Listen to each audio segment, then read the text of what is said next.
सुभद्रा योजना रे जो द्वंद्व थिला कि अंगनवाड़ी वर्कर्स माने बहुत बाद पड़ी जाइथिले तृतीय पर्यायर बाद पड़ी समस्त अंगनवाड़ी कर्मी मानकू इनक्लूड करा जिवो।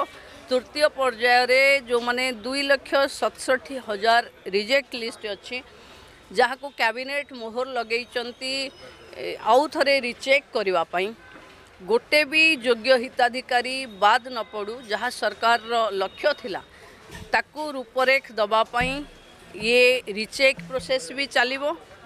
पाखापाखी 1.7 लाख एप्लिकेशन आसी साराणी तेणु मु भावुची आमे डिसेम्बर पूर्वरु 1,000,000 महिला पाखे सुभद्रा पहुँचेबाई सफल हबु।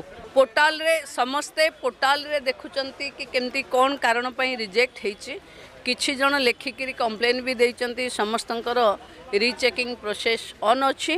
1 तारिख रे तार गोटे बाहरिबो कि किए जीवो केमती रिचेक हबो जो 2,67,000 को फिजिकल वेरिफिकेशन हेई पारिबो। सेही रूपरेखा आधार रे तुरंत भावरे जो रिजेक्ट लिस्ट रिचेक हेले जेतिकी क्वालिफाई करिवे सेमान को भी थर्ड पर्याय